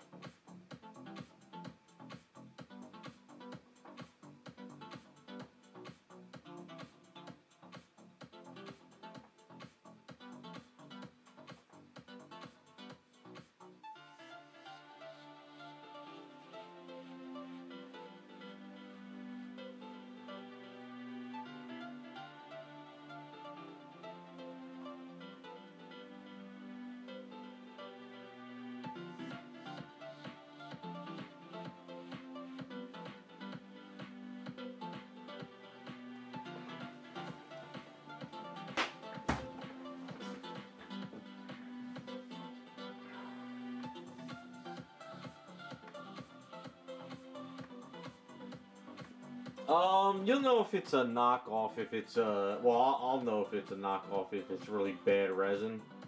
I mean, if it's what did you say, Angry Monkey, I think, or whatever. I don't think they use Ownage. I think they use the other factory, from what I remember. So it might, I think the other factory is fine, but they're not as super clean like Ownage. I think they might just be a little bit messier castings, but nothing like major.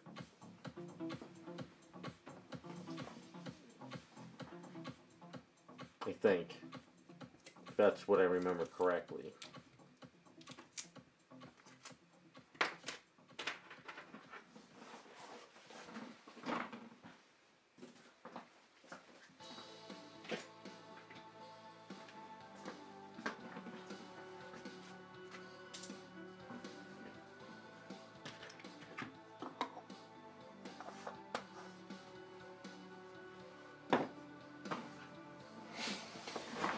Yeah, I think this just needs a little bit of a balance under here. I gotta test the jacket too before I do anything over here. But I think the jacket should fit under there no problem. There's plenty of space. Can't touch the jacket on this now, because if I get that eaves on the jacket or anything, it'll go to hell. I just didn't like the wisp that they put under here, the original. I hated that wisp. It just looked so weird to me. Never did like it. I think the only flaws on this original statue was the peanut was bad. They gave her a super long neck. I know they did that for the jacket, but they gave her such a long neck, it kind of made her look like her head was too high. And they screwed up the booty on her, because it was good butt in the beginning, but then Marvel made them change it, so. But I think it's just those three things that bother me on this statue. The paint up, the wisp, the booty, and the neck, so it's 4. But yeah, she's got a big old booty now. She's got a bubble butt now. And bigger chest, so.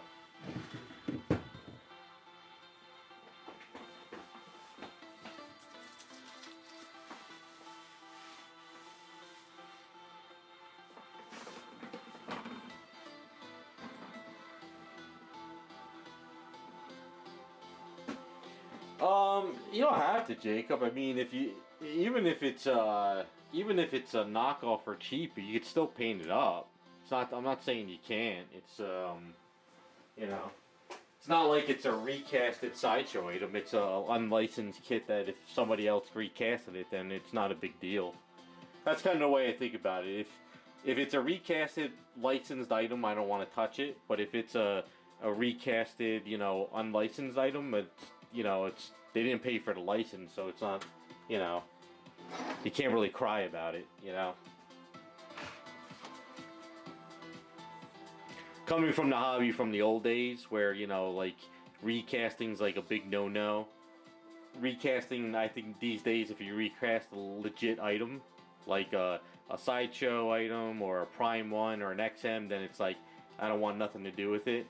But if it's an unlicensed kit and somebody recasted 1,000 more of them, it's unlicensed, so you can't really cry about it. I'm sure people will give me flack in a hobby about that, but hey, that's just the nature of things. It's not like somebody could go and get a lawyer saying, hey, this is a Magneto that I sculpted and I sold 150 of them, but somebody's recasting them. Like, well, you didn't pay for a license, so you can't really go after them, with a lawyer. So, unless it's an item you sculpted for your portfolio and someone stole it and recasted it, then that's a different story. If you're just doing it for a portfolio, it's different.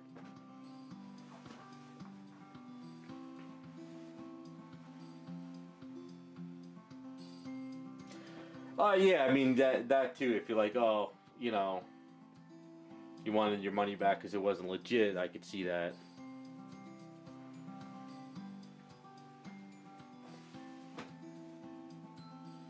Alright, so as far as the girls are concerned for next streams,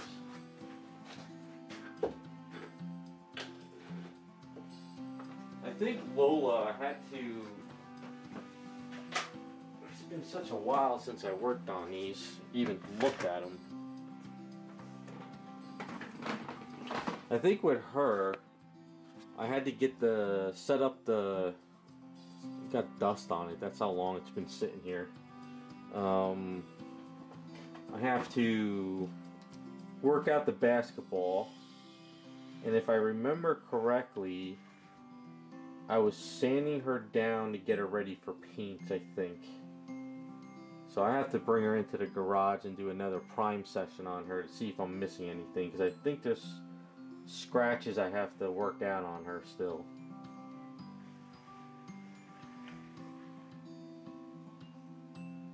Yeah, I think I got to do another prime set. I forgot, like I said, I forgot where I left off on her. She wasn't ready for paint, I know that. But Harley we were painting, and 7 of 9 were painting. 7 of 9's chairs got really dusty. I got to clean this thing up. She's not too bad.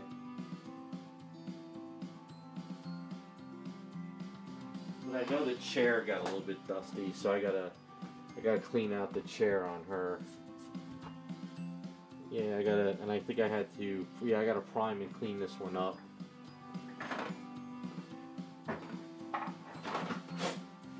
A little dust on Harley, but nothing major.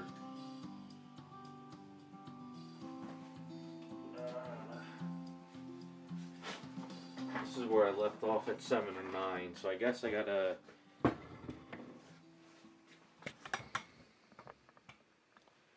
see.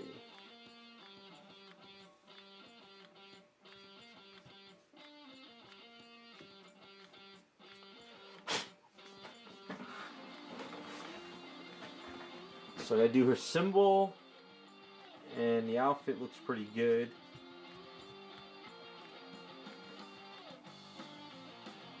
Yeah, I just gotta do some touch-ups on her, get the eyes in. Yeah, I have it to do around the neck. Yeah, it's been a while since I looked at this one. You clean up the neck, get the eyes on her, and then work on the chair. I should put her in a cabinet for now.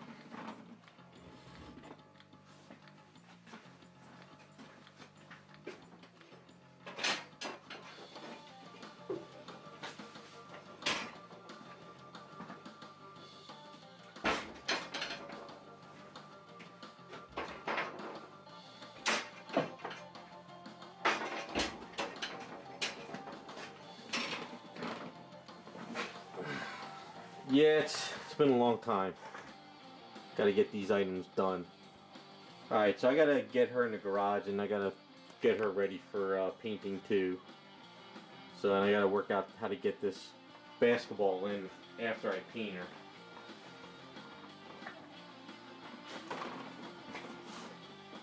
If I'm not mistaken, I think the way I set it up was the basketball sort of goes in there like that. So I have to set up a rod somehow where I can kind of like just kind of like glue it in at the end and let it sit. So I got a Dremel rod there and a rod there and somehow like get it to where I can kind of glue it in spot. I might have to see if I can get a little spot over there to glue to.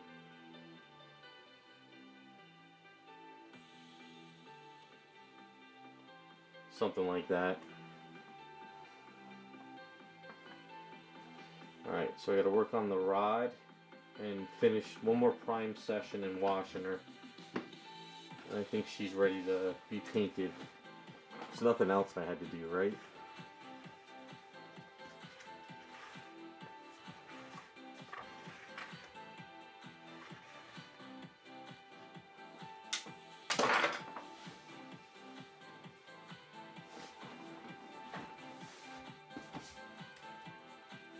Alright, that's why I'm calling the stream for tonight. Appreciate you guys coming in. It's been a while. Feel good to work on stuff again. So, if all goes well, by next week we can start sort of getting back on track. I think I just got to kind of get my foot back in the door. So maybe next week I'll see if I can start working on 7 of 9 and a little bit of Harley again. Tails over here. We're pretty much good though. Alright, I'm heading out. I'll talk to you guys next week, hopefully. If I'm not around, it's just because something came up, but I should be back by Friday again. So you guys have a good rest of your weekend.